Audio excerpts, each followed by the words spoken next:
Hi, this is Kim from Emerging Creatively Tutorials, and this is ECT TV, episode 85.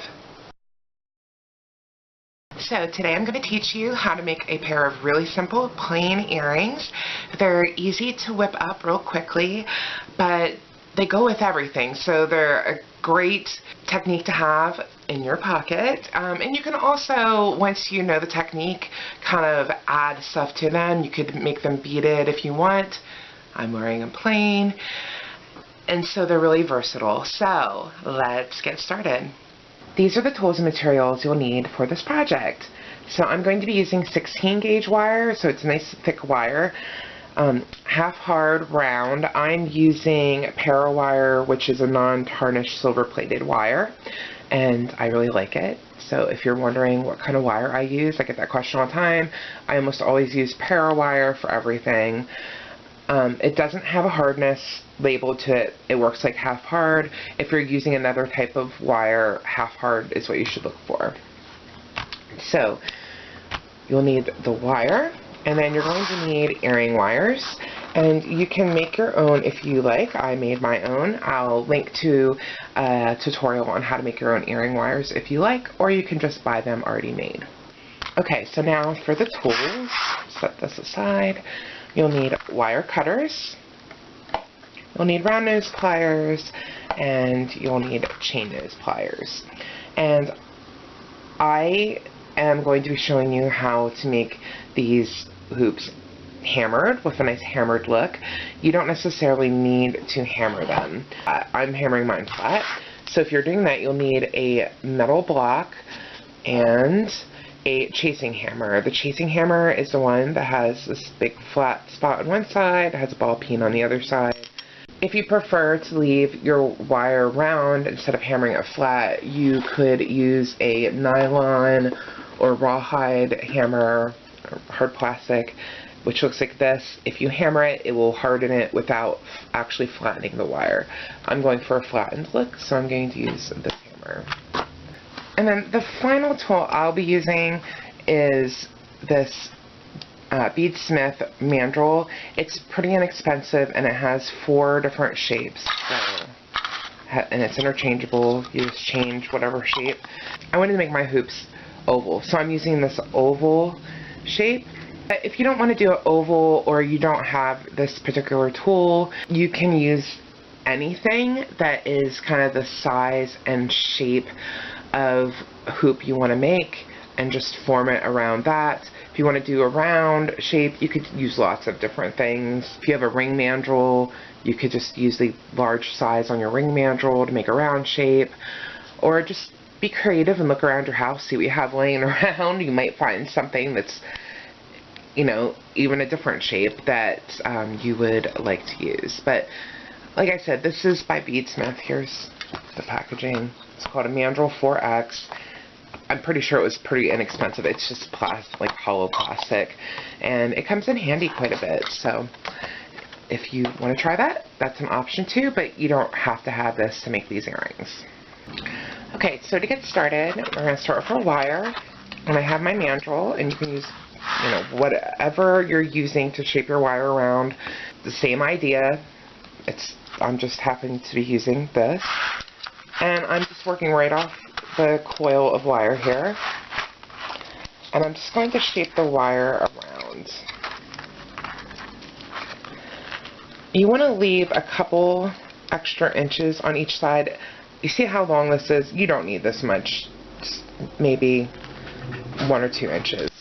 Once you kind of bend it around this mandrel, it's hard to get it readjusted again, so sometimes it's better just to leave it. If you did leave too much wire there, we can just cut it off at the end. And then on this side, I'm just going to leave a couple inches and make a cut. So we're going to leave the wire right on the mandrel, and we're going to make a twist in the wire and just pull everything tightly and just go around one time. And then you can remove your wire from the mandrel. And you can see I have an oval shape here. Okay, so now we have this piece, and we need to make a loop on the top so we can hang it from an earring wire. This part is the difficult part because we're using this thick wire. It's hard to work with, and the more you work with it, the harder it becomes. So we're going not for perfection, but just for as good as we can get it. So I just wanted to say that so you know when you're getting frustrated that it's normal, because this is 16 gauge wire. It's difficult to work with. So you'll have two wires at the top here. Mine happens to have one that's a lot longer than the other one. If you happen to have one wire that's longer than the other, use that one for this next part. If they're both the same, it doesn't actually matter. So we're going to hold the wire in our round nose pliers just above that twist, and we're going to make a loop. So I'm going to just twist down around my pliers to form a loop. And now I'm going to grab my chain nose pliers, and I find this wire to be annoying, so I'm just going to slide it out of the way. And I just did this without thinking, but I straightened out the loop so it's on top of the hoop. But as you go around once, you can also kind of straighten this out more and just make sure the loop is straight on top of the bigger hoop. And then we're going to go around 2 more times, and I'm grabbing my bent nose pliers. You may be able to work with the wire with just your hands, and we're just going to try to keep this as neat as possible. Like I said, this is not easy with 16 gauge wire, so just do the best you can and don't get too frustrated about perfection. Okay, and now with this wire, normally when I'm making a wire wrapped loop, I would go around a couple times, but in this case, this wire is so bulky, I'm just going to try to go around once.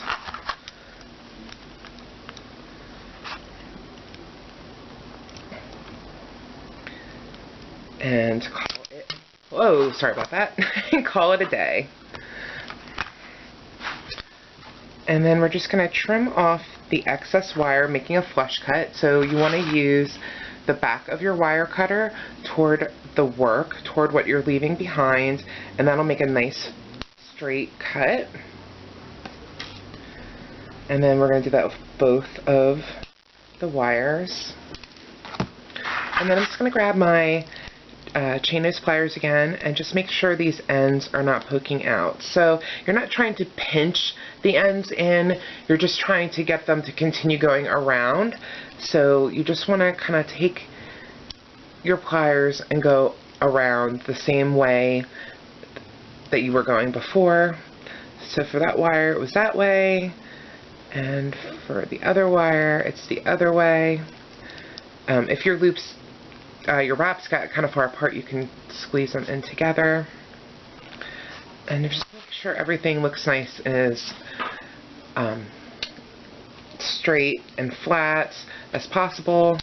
You could put this back on your ring mandrel, or your mandrel, or whatever you're using as a mandrel, just to make sure that it's still in the right shape, the shape that you want.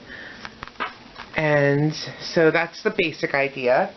And now we're going to hammer it. So like I was saying at the beginning, if you want to flatten this, which is what I want to do, you want to use a chasing hammer. If you just want to harden it, but leave the wire still round, then you would want to use a rawhide, nylon, or a hard plastic mallet or hammer. So here I have my steel block and my hammer. And you're just going to put the earring off to the side so that the wraps are not on the steel block, but to the side, and we're going to hammer the rest of it.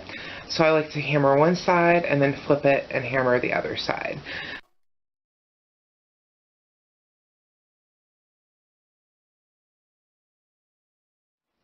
So while you're hammering, if you kind of focus on one area and hammer more on that area, it's going to flatten it more and spread it out more. So if you want to even throughout, make sure you keep an even hammer through the whole thing. I kind of like to focus a little bit on the bottom so it's a little bit thicker, so I hammered a little more on the bottom. And you just want to repeat the whole process again for the second earring. And then all we have left is to add this to our earring wire. So we're just going to open up the earring wire. So you open it just like you would open a jump ring. You don't want to pull out, you want to kind of pull up. I just hold with one hand the earring wire and then my chain nose pliers in the other hand. Slide the loop from the loop of your earring into the earring wire loop. And this could be a little bit difficult. The first time I made these earrings, I did not make my loop big enough for my earring wire, so the wire was really thick from the earring and it was difficult to close. But this time it was not. Eventually I got it anyway. And so that is one earring, and you just repeat the process for the second earring. And then you have a cute, simple, but elegant pair of earrings that goes with everything. So I hope you liked that tutorial, and if you love making earrings, I am doing a challenge starting Friday, September 1st. Depending when you're watching this, it's just a couple days away. And it's called Earrings Every Day Month. So we'll be making a pair of earrings every day for the entire month, and I will have rewards for people who participate. Instead of going through all that right now, I'll just link to the article on my website that tells you all about the different prizes you can win and stuff like that. You can participate for free by just making a pair of earrings every day for the month and then uploading photos with a hashtag to Instagram or to Facebook, and you can find all that information in the post I was just mentioning. But I also, if you're looking for an earring tutorial every day for the month of September, I have an online class that you can take. It's called Earring e-course, and you're going to get an earring tutorial every single day. So you'll get a video and a PDF for each tutorial, so you can watch it and learn however you want to learn. And also, just because it's running in September doesn't mean that's the only time you can use it. You have access to this course and all the tutorials after the fact too, so you can keep going back and checking everything out. So learn more at the link below the video, kimberlykoehler.com/earrings-ecourse, and like I said, the link will be below this video. So thank you so much for watching. I hope you loved making this pair of earrings, and I'll see you again in a couple weeks. Bye-bye.